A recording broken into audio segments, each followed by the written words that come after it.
Welcome back to Devil's Advocate with me, your host, Matthew Cohen. I'm so excited to have not only two of my dear friends on, but two people that are so intricate in my life and my business, and they're also like pretty good humans, so we'll give them that. But Evan Greenberg from Langdon Title and Matthew Goldgrub from, he's his own attorney, so he's the chief, he's the head. So just to give everyone a little bit of background, the three of us have been working together for many years. We have an awesome working relationship. We've probably done hundreds of transactions at this point. And I felt like I had to do an episode with you guys because yes, brokers do so much, but there's so much behind the scenes that gets done. And that's where you guys come in. So number one, just thank you for always being the best to work with.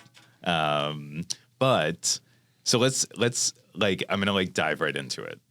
So the biggest question I get asked is, what is title? How does it work? Who does it? And I'm always like, you'd be shocked. Like, my title guy is really handsome. True story. So first, let's be informative. Tell everyone out there what title is. Thank you, Matt. Appreciate you having us on. I hope you're talking about me as your title guy. Yes. Well, title insurance is a very complex subject, but essentially, to break it down, it's basically protecting your ownership in the property. Title means ownership, and we run a lot of searches behind the scenes with the attorneys and make sure we deliver clean title at closing to protect your client, also known as the buyer. And I could really break it down talk hours about title insurance, but essentially we're your last line of defense to protect the client. And just to clarify for everyone out there, there's only title on condos and houses, hence real property, not co-ops. Sort of. So there's always an exception. Yes. So there's multiple types of title insurance. There's two types. So there's a policy for the owner, which is the buyer, and there's a policy for the lender. You can get title insurance on a co-op, even though it's not typical, you still can get it, but correct, it's mostly on real property like houses, buildings, apartments, condos, commercial properties. So does a co-op being a sponsor unit make any difference? I would say probably not so much. The times when we typically see people order title insurance in the co-op context is going to be an estate sale where people have lost documents or just can't find the stock and lease, and we want to make sure that they can convey title cleanly. Or in a situation where the seller has just lost the stock and lease and the management company is requiring that they order the policy. Okay. Sponsor transaction possibly, depending on the circumstances, but it's not the norm for sure. So it's funny because since everyone always asks, what is title? I always, even though you are my go-to title guy, I obviously know a lot of people in title, and I've taken some sayings that they've all said to me, and one of my favorite ones was that title people sell free information really well. How do you take that? Is that something that you would say? What's your interpretation? Take it with a grain of salt. So everything in title, it costs us to run searches if we're doing it internally or externally using examiners. I would say we're just the help. We're just really good at it behind the scenes. But a lot of times, yes, we do work for free. We're helping attorneys, brokers, future potential clients, buyers run a bunch of searches. And yes, we're paying for it on the back end, but we do it for free for you guys to, help you out, make you look better, present the potential problems, and avoid any potential problems going forward into the deal. Yeah, and I would also add, like any industry, there's going to be people that are just strictly sales, and this is going to be a plug for Evan, so feel free to edit it. But, I think where Evan differentiates himself, and which is why he's found so much success over the years and has been an integral part of our team. We've closed so many deals, many noteworthy deals that, make it to the paper and all these things, is there's so much work that Evan does behind the scenes, not just selling the product, but also helping to underwrite it with the team and, things that most people don't see, but he understands the actual nitty gritty. So whereas most people are just selling the product, he's also servicing too. And I think that's a huge differentiator. It's why my firm loves working with him.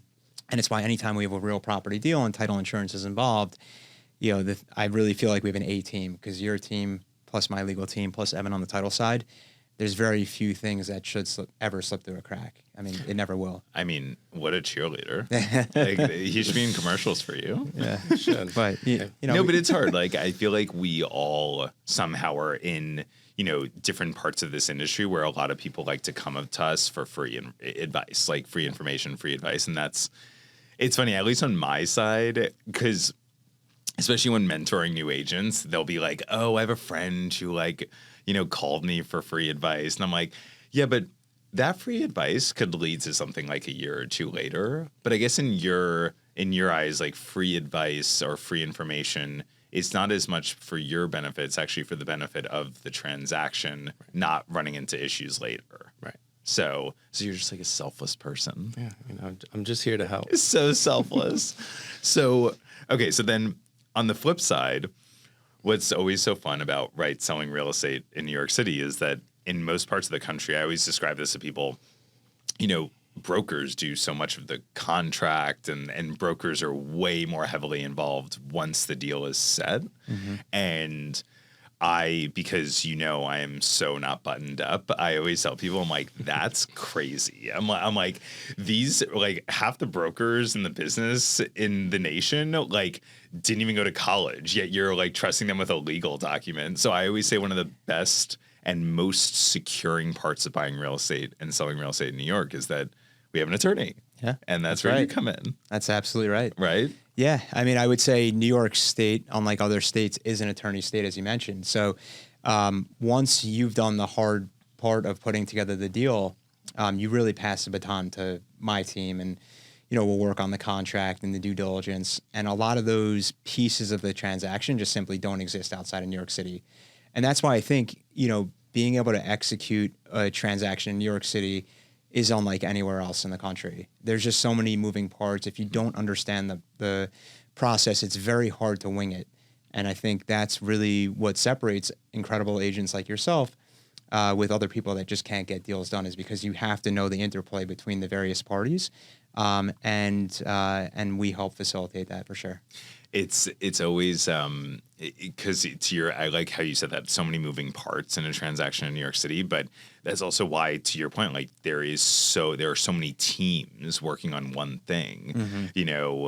My favorite thing when I introduce you to my clients is I'm always like, you're getting another Matt. Just, you can't. I'm always like, you can't like him more than me. Right. But he's probably more important than me here. Yeah, I can't tell you how many emails I'll write Matt and then just parenthetical G. We're going back and forth between the three of us. Like, is this a Matt C thing or a Matt G thing? And I'm like, this one's Matt G or that one's Matt C. But I think, clients love working with us, not only because our names are the same, but mostly because of that, but also just the responsiveness, just the fact that we have, so many deals under our belt. We've seen so much, and we know what we haven't seen. And that's also key as well, because if you haven't seen something, you can identify it right away, and then we have the resources to troubleshoot it. And so we never lose a step. Totally. And I think that's like an unspoken thing, but it's critical on these deals. Yeah, it's so funny. In different ways, all three of us are in client services, right. but we have more of the actual clients, whereas your clients are attorneys, right? Like different people on that end. You work with banks a lot too, right? Yeah. A lot of lenders, mortgage bankers, attorneys, brokers, agents. Also, to touch on what you said, it's so important, especially in New York, because we work in other states too. But in New York, there are so many people involved. And I think starting firstly with the right agent or broker is so important to the process, because I'm sure you get people who say, hey, my Uncle Jack, has done a closing. I'm going to use him. And, I'll let you touch on that and all the amazing attorneys that you have to deal with. But it's so important because New York is so complex. There's so many moving parts to the process that it really is so important to surround yourself with the right people. Yeah. And I mean, I've been doing this for 15 years now, which sometimes I feel like doesn't sound like a long time. But I remember when I would when I was younger and I was like, I've been doing this for 7 years. I was like, oh my God, it felt like a lifetime. But now that it's 15, for some reason, it doesn't feel as long. But I guess given my age, it's long. But I mean, what you see here is like not right. Like you weren't like my first attorney I ever used. And I think to your point, what's always really helpful with clients is I'll be like, Matt Goldgrub and his team are the best. Like, and I say that having used other attorneys and have, seeing what doesn't work and what does work and personalities and blah, blah, blah. So like to your point, just pushing that so hard is so important because I mean, unfortunately, 30% of my clients want to use like a friend or like a family member. And,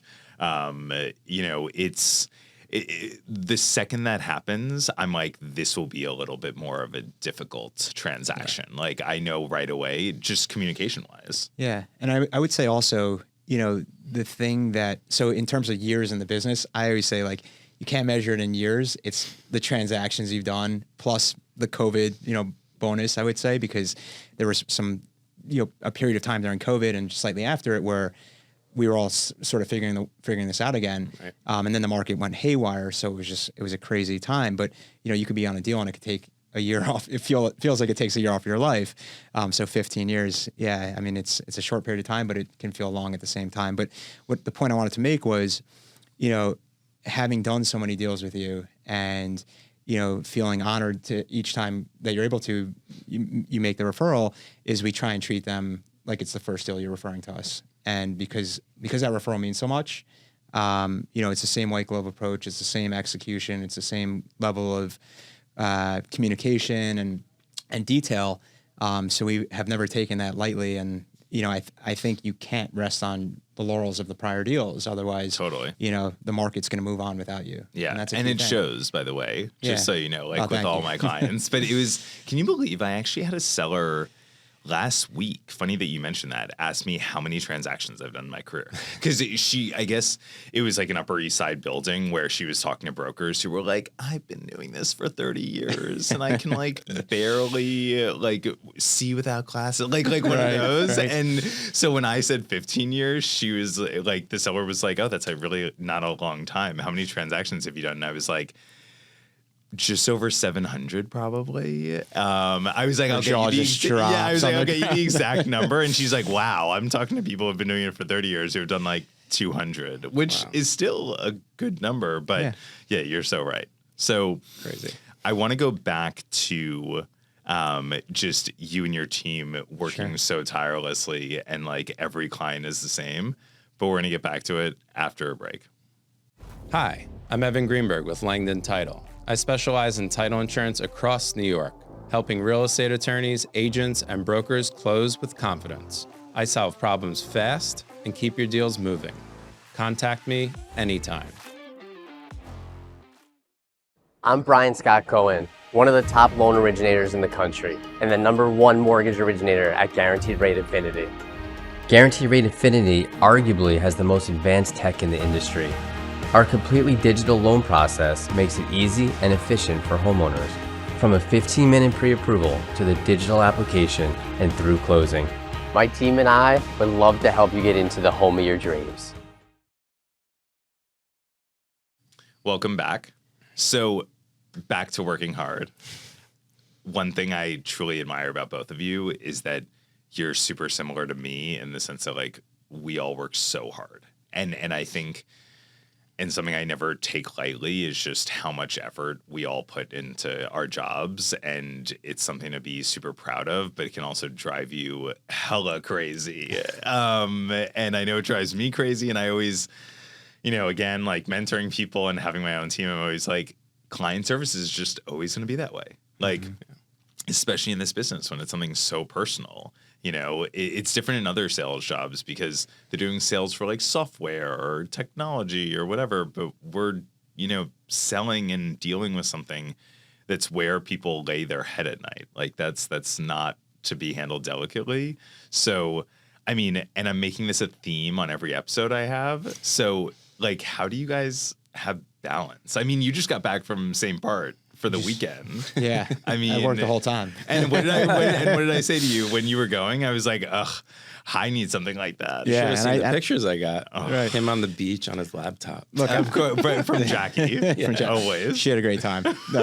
No, I did too. But I mean, what I would say is, I don't know that I necessarily subscribe to work-life balance. I think in our business and the types of personalities we have, we're just we're always available. And so it's definitely been a struggle for me over the years, especially not just like being in the weeds on the transactions, but also running a firm and making sure my people are taken care of and my family's taken care of.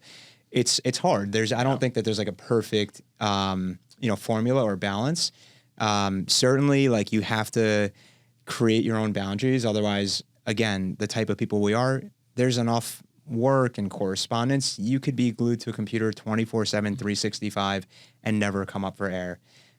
So it's hard. You've got to we have to physically pull ourselves away sometimes, and it's not easy because we're not wired that way, but it's critical to our long-term success. And yeah, I would say that's taken me a while to figure out, and it's still a work in progress. And you can text me on a Saturday and I'm going to write you back, and we're going to get in the weeds if we have to.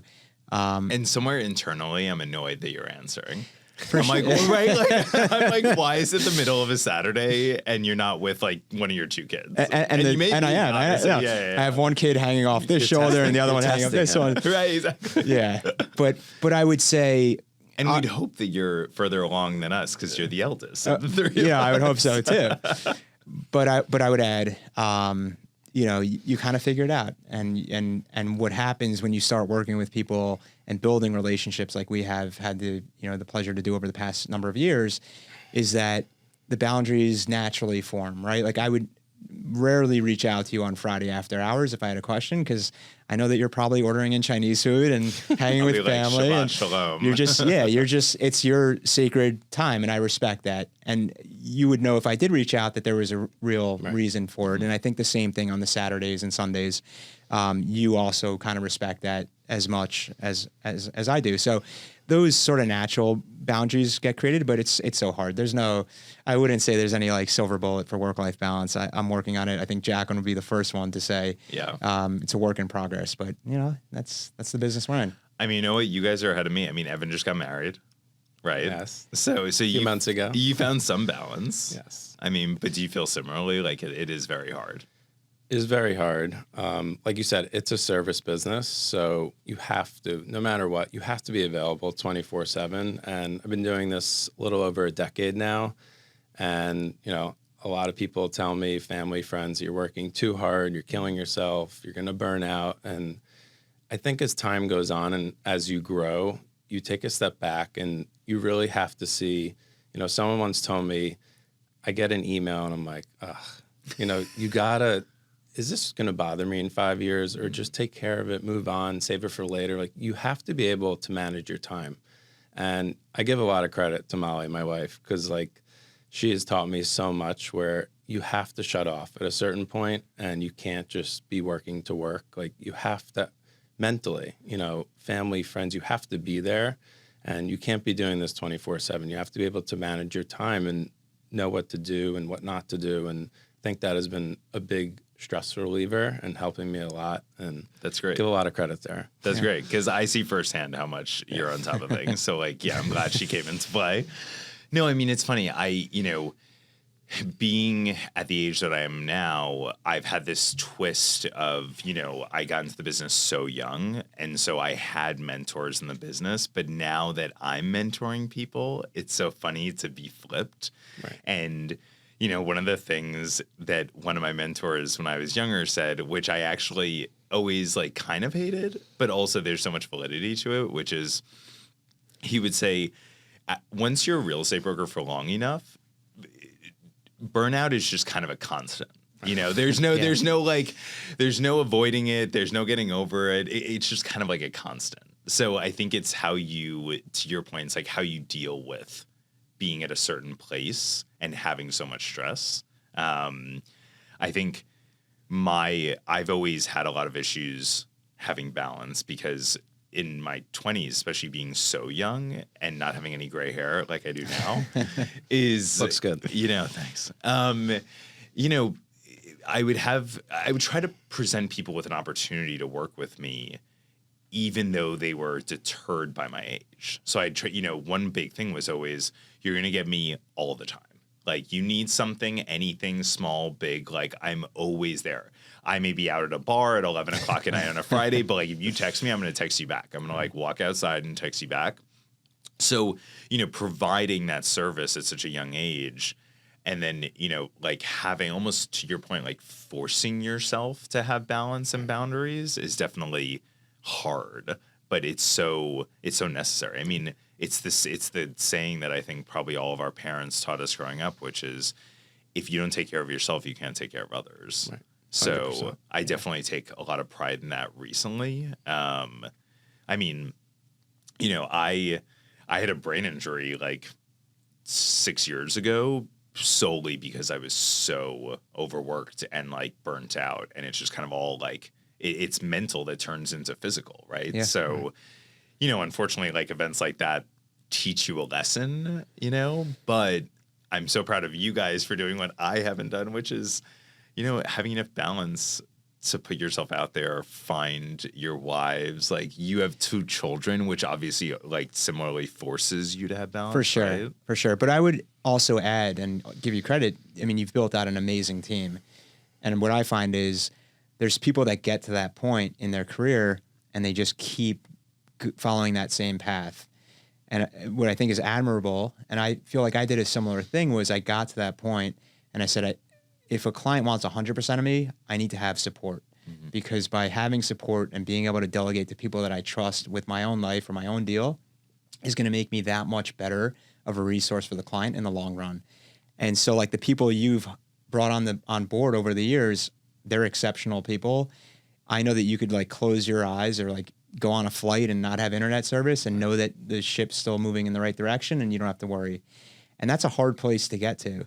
And you did it. And I mean, kudos to you. And I feel like I'm trying to, get there, and I have a great team. And I feel like you're like 80% there. We're getting there and we're trying. And I love, my colleagues are amazing. Like I, trust them implicitly. They handle both our families' transactions, all my clients' transactions every year. And it's just rave reviews. But to get to that point and find people that you know and trust and truly love is tough. Well, it's hard to let go. It's hard to let go. It's so hard to let go. Very hard. And I think, at least for me, I've had the same people working with me forever, mm-hmm. which is obviously there's a lot attributed to them with that. But I always believe in, take such great care of the people that work with you, pay them well, because they will always have motivation to do their best and like be their best. But I feel like a lot I've run into people who, and I feel like this is your mentality.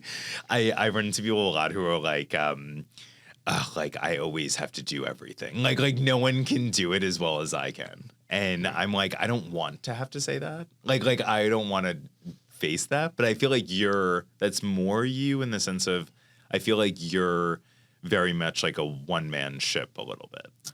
Like you have support. In a way, but I'm very involved, but I joined Langdon almost 10 years ago, and I was like the 5th or 6th employee. Now we're over 60 people, and we have over 10 attorneys. Like, I am nothing without my team. And yes, I like to be very involved and have that edge where I could be involved in my files and clear title and things that a lot of other title salespeople don't do. But at the same time, like, there are times where I have to shut off, and you have to be able to, like you said, delegate. And like, I always look at things like no one works for me, and we work with people. Mm-hmm. And I think that's the best way to look at it. And you have to trust your team and let people do their jobs and not do everything. And I've definitely over the past few years have become a lot better at that. So oh my God, that's such a good way of putting it. I mean, especially on my side of the business, like in the brokerage world, there's just so many egos. Mm. And I always say that the worst, most toxic egos in the business are the ones who say, you work for me and you don't work with me. This is like a collective. This is not, a dictatorship, We could all learn from that out there. But so wait, so okay, so I'm gonna like shift a little bit, but bring in personal life a little bit more. Yeah. Uh-oh. So here we go. I mean, we'll start soft, but like one of the great things right about our business is that we do so many transactions. So we do a lot of Brooklyn, we do a lot of Manhattan. It gets a little, mixed. Unfortunately, I don't do Queens for anyone out there who was wondering, but it's where I have to draw the line somewhere. But, you live in my old hood. You're on the Upper East Side in a sick apartment in a great location. And you're in Park Slope, like in Brooklyn, and also a great location. But it's just interesting to, I don't know, like, tell me about that. Like what, first off, who's enjoying it more? Well, I don't know about I don't have kids. So Evan doesn't have kids, so maybe Evan. But soon to be though. Right. No, I mean, we love it.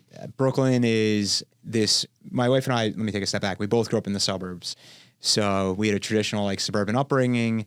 But when we were dating and getting more serious, we both realized how much we loved the city. We were living in Soho at the time. I had just moved out of the West Village into my wife's apartment, 3rd floor walk up with a roommate. We did that for about a year, and we knew once that was successful, like that we were meant to be together because we were literally living in a shoebox at one shower, one toilet, so on.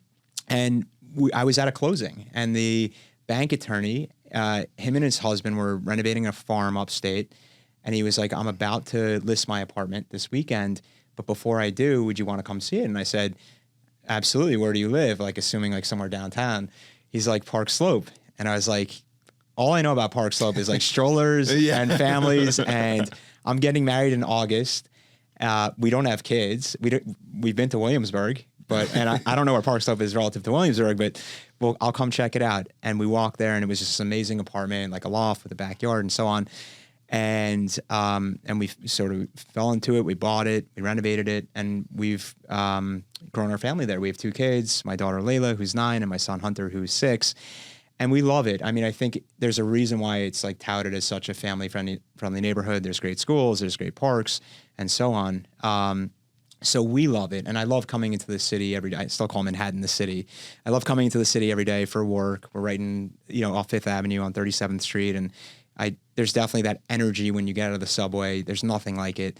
But going home, I would say, and like, it's a little bit quieter, tree-lined streets where we are. I wouldn't trade it for the world. So I mean, I always say the Park Slope, like that area, like Park Slope, Carroll Gardens, Prospect Heights, like there's a lot of crossover between those and Upper West and Upper East. Like, absolutely. Like I always have like intro calls with people, and they'll like, I can't tell you how many times they've said they're looking at both, and I'm like, well, you could have the granola family, or you can have like Gossip Girl on the Upper East Side. I would say it's changing. It's definitely changing. No, it definitely. I mean, because you even see the clients that you're putting on the Park Slope. Like it's definitely changing. Not just Park Slope, but other areas that historically, may have had, been talked about a certain way. So. But you love the Upper East Side, and now I do. Right. Well, because of Molly, of course. Yeah, but also like. But I feel like you guys like the Upper East Side even before you met each other. I mean, Molly, her family's there, but I think it's funny because, I mean, it's similar, like stroller city. Yeah. Well, I've definitely grown into it. I was in NoHo for 8-9 years. I saw myself as like a downtown guy who eventually would end up in Brooklyn. And I mean, better than anyone, I was also contemplating Brooklyn or Upper East, Upper West. So I was looking all over just to see the options. And yes, like you said, my wife is from Upper East Side. So it was kind of a no-brainer. Newsflash for everyone, Evan was my client. So I helped him. I was the attorney. Yes, and Matt represented right him. Like, he's in an amazing apartment, but you were a terrible client. No, I love you. But you were open everywhere. You were like, I could do this, I could do that. I was open to it. I want to see all my options, but I've really come to love it. Every weekend, take a walk through the park, and that's my stress reliever. Yeah. But you just left there, but it's really up and coming. There's so many stores and restaurants opening now. I've only been there 2.5, 3 years, and it's completely changing. It's just like really, I think it's very like old New York. It's really chic, very like it has a way about it, which I love. But we're the worst clients. Like we see too much. We know too much. So, we know way too much. So like I'm the same. Like I'm in contract now, but I was open to like 7 neighborhoods. Like one day I'd be like, I can never leave Tribeca. And the other day I'd be like, I'm gonna go look at something in Dumbo. I'd be like all over the place. I think that just like speaks to how amazing the city is. Yeah. And like you could have a client who is willing to cross, the East River to Brooklyn, and there's like 5 different neighborhoods that could be attractive to them. Or and the search started out, they just wanted Tribeca or Soho. Or vice versa. They thought they wanted Brooklyn, and you found him a steal downtown Lower Manhattan, like a sick loft. And that's what's so exciting. There's not just one area. There's different areas, and within each area, there's different personalities. Right. And so I must imagine how much fun it must be. Do you want to work on my team? I'm just kidding. No, but it keeps it interesting. One more break, and then we'll come back to this. Looking to stage a property, but on a tight budget and timeline? Stage with Stage and Fold. Stylish, lightweight, foldable, 3D printed cardboard furniture that looks real. Quick delivery and easy assembly. Staging starts at just $199 a month per room, and setup takes less than 30 minutes. Contact us today to stage smarter, sell faster, save thousands with Stage and Fold.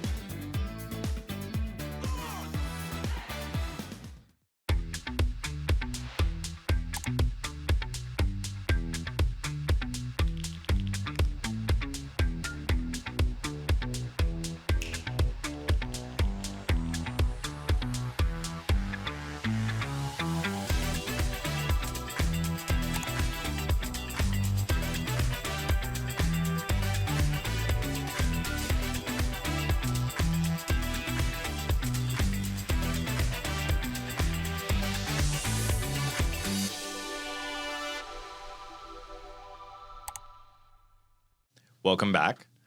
So we've had a lot of deep, informative discussion, pretty like formal surface. So we're gonna have some fun now. Let's have some like fun, like unapologetic stuff. So for everyone out there, something that I love about the two of you, and actually the three of us, is I don't think people realize how our industry is so intertwined and we become so close. I mean, truly, like I text the two of you probably more than members of my family. So for sure.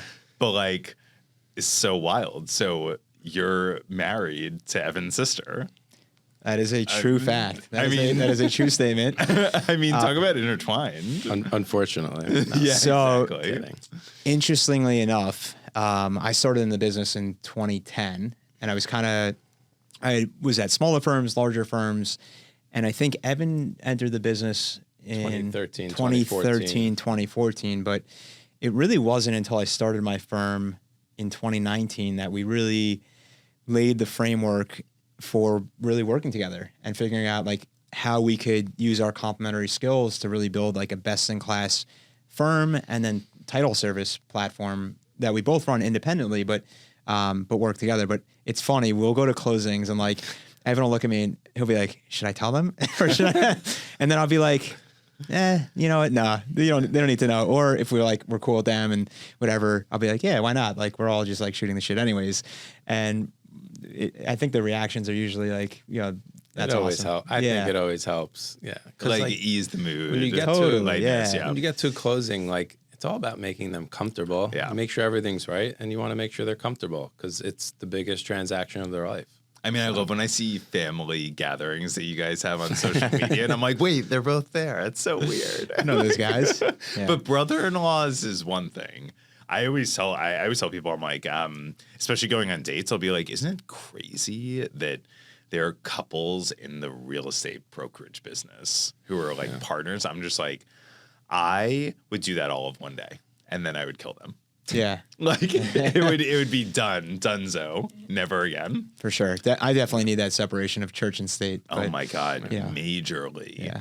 But no, so speaking of intertwine, so we already said like you and I work, even though technically the client is the client, I always say the other brokers we work with are also clients. Like we deal with so many other brokers. Right. You deal less with the client themselves, but a lot with brokers and attorneys. Right.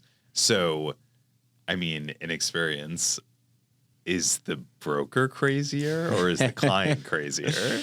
Both? No. Well, yes. So yeah, who's more crazy? Who's crazier? I mean, I think it depends, right? Like, and this is the honest answer, is that we see so many different personalities, right? Like there's brokers like yourself who understand the big picture. And like, I know that if you're getting quote unquote crazy, there's probably a really valid reason for it. Right. Something happened and someone probably should have done something, or I'm going to record that. Or not done something. That is on camera. But it's true. Like I know if you come back to me, like text me like, what the fuck, or like call me ASAP, like there's a valid reason. And then there's people that are just crazy and like call me ASAP because a deal sheet went out 30 minutes ago and the seller's attorney hasn't sent us a contract yet, or like something like crazy, like out of your control, out of my control. Like we don't control it. Like, yes, we're fast when we're in the driver's seat, but we can't control the other parties. And then you have clients, and clients are of all shapes, colors, stripes, like there's some that are super chill and they just get it and it's, where do I sign? And then there's others that, want to actually review the board meeting minutes. And I have to tell them, you can't. Like that's why you have me. I'm going to read them for you and summarize them. And you have to be able to handle all those personalities, but they're all crazy for the most part. But you just get used to it. Do you find that most attorneys are pretty good to you, or do they get crazy? Depends. I mean, here's the thing, like everyone's going to be a little crazy sometimes, but once you get that deal sheet, you kind of know what to expect, and you always want to treat everyone, no matter who they are, what deal it is, with respect, because you're probably going to see them again. Like we do hundreds and hundreds of deals, but my mentor always told me, like, you're only as good as your last closing. So I think even if you have problems with someone, like you're going to figure it out. You're going to see them again. You can call them and smooth things out. Yeah. But for me, it's mostly, the attorneys that I deal with, and it's just we want to get it done the right way. It's usually not problems, but it's a great point. When it comes to agents and brokers, that's a whole other story. So. I always say one of the most fun parts of doing a deal with another broker is when we actually have mutual sass with each other, because I never want like someone to like go crazy on me, obviously, but also there are moments where I need to step up the volume on them. So it's fun if we can like have a little bit of mutual. Yeah, it keeps it entertaining. But yeah, I think the point Evan made is just something is worth highlighting, is that, at least from my perspective, like attorney to attorney conflict on a deal, when things really start to escalate, like, and this just happened actually the other day on a deal I'm on, the other attorney was screaming at us. We weren't ready to schedule. Our client needed to slow play it a little bit.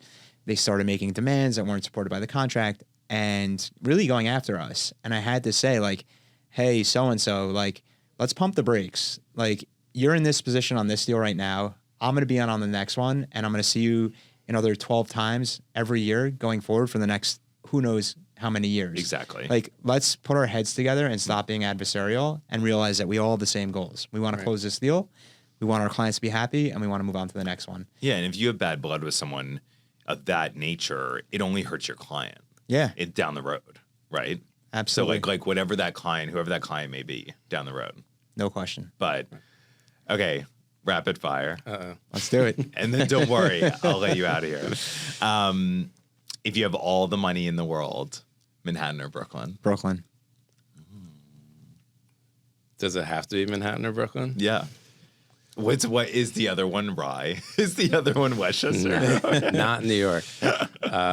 Israel. I'd probably go Brooklyn. Yes, Tel Aviv. Yeah. Yeah, that makes more sense now. Yeah. Where in Brooklyn, since both of you answered Brooklyn?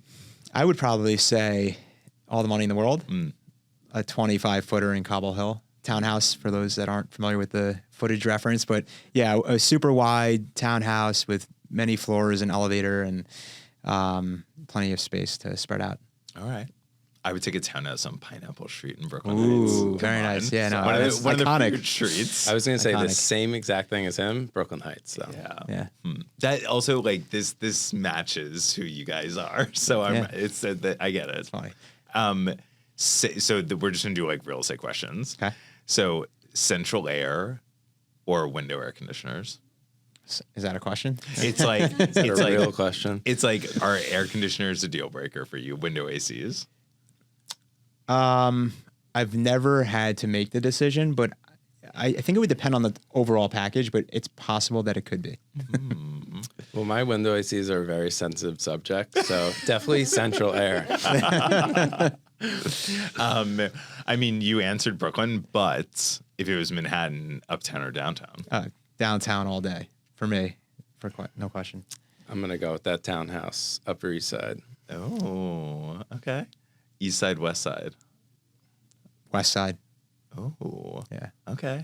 I've So you just missed the West Village is what you're trying I to miss the tell West us. Village so much. I can't tell you, like, I dream of the day, like, I take my daughter to the Whitney and then walk down and have brunch in the neighborhood. Like, there's just something so iconic to me about the West Village and the history and the beautiful homes and cafes and restaurants. We can make this happen. I'll give you my cards. There you go. You know someone? Yeah, so for me, West Village is like the ideal. Okay. No money. East Side all East day. side, yeah. Come on. But it's Upper East Side. Yeah. Oof. I think I was really like, because I was obviously looking for myself recently. As I would go to all these places, I'm like, where do I want to die? Like that's like I'll quote Where are they gonna my carry mom. me I was out? going to say that at what point in my life. So Fair, but I think that's why I'm like, where would I like to die in Manhattan? And I'm like, I would like to live on Gramercy Park. Like I think that's like my end all. I think. Gramercy Park's amazing. I mean, does it get more iconic? As long as you have a key, you're good. Okay, so are you having more than kids? No, we are done. My kids are now pining for a dog, and I'm on board. Jacqueline's not. So, as you can imagine, we're not getting a dog. Yes, because for everyone out there, the wife wins. Yes, she does. Always. She absolutely does. But Yes, no, yes, ma'am. We're done. We're looking forward to more nieces and nephews. Yeah, I was okay. Are you all Sorry. walking in? Yeah, let's transition. So, how many kids are we having in an ideal world? we'll see. City's expensive, but ideal world, 3. Okay. I mean, you are in. I'm one of 3. What? Yeah, but no, wait. Are you in PS6 zone? Technically, You no. are. Oh, you're No, not, technically right? not. Okay. I think it's 158. So we Yes. may be private schooling because you're never leaving your apartment. Next subject. Thank you so much for coming on. I love the two of you. It was so awesome. Thanks for having us. Of course. Thank you, Maddie. And thank you to everyone out there for watching and listening. And can't wait to see you next time.